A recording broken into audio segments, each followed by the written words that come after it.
പ്രമാണം ചൊല്ലി പ്രാർത്ഥിച്ചു. ഉടമ്പടി നേർച്ച വസ്തുക്കളൊക്കെ കയ്യിലുണ്ടായിരുന്നു. അത് വെച്ച് ഞങ്ങൾ മാമോഗ്രാം മിഷനിൽ വരെ ഞങ്ങളത് തൂത്ത് പ്രാർത്ഥിച്ചു. അങ്ങനെ മാമോഗ്രാമിൻ്റെ റിസൾട്ട് വന്നു. അതിൽ ഏകദേശം ഒരു 3.5 സെൻറ്റിമീറ്ററോളം വലിപ്പമുള്ള ഒരു മുഴ ഉണ്ടായിരുന്നു. സ്വാഭാവികമായിട്ടും ഡോക്ടർ പറഞ്ഞു നമുക്കിതൊരു സർജറി ചെയ്ത് നോക്കേണ്ടി വരും, കാരണം അത് ബയോപ്സിക്ക് അയക്കേണ്ടതുണ്ട്, അതിലെന്തെങ്കിലും തരത്തിലുള്ള ട്യൂമറോ അല്ലെങ്കിൽ ക്യാൻസർ ഗ്രോത്തോ ഉണ്ടോ എന്ന് അറിയണമെന്ന് പറഞ്ഞു. പൊതുവേ ഹോസ്പിറ്റലിൽ നിന്ന് കേൾക്കുമ്പോഴേ ഭയങ്കര പേടിയാണ് എൻ്റെ അമ്മയ്ക്ക്.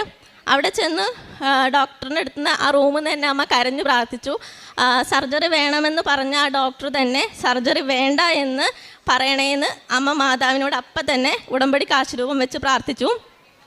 ഒരു 10-15 മിനിറ്റ് കഴിഞ്ഞപ്പം ഡോക്ടർ തന്നെ പറഞ്ഞു, നമുക്ക് നോക്കാം, ഒരു 3 മാസം വരെ ഒന്ന് വെയിറ്റ് ചെയ്ത് നോക്കാം, ഈ ഒരു ട്യൂമർ അല്ലെങ്കിൽ ഈ ഒരു ഗ്രോത്ത് ഇതിൽ കൂടുതൽ വളരുന്നുണ്ടെങ്കിൽ നമുക്കതൊരു സർജറി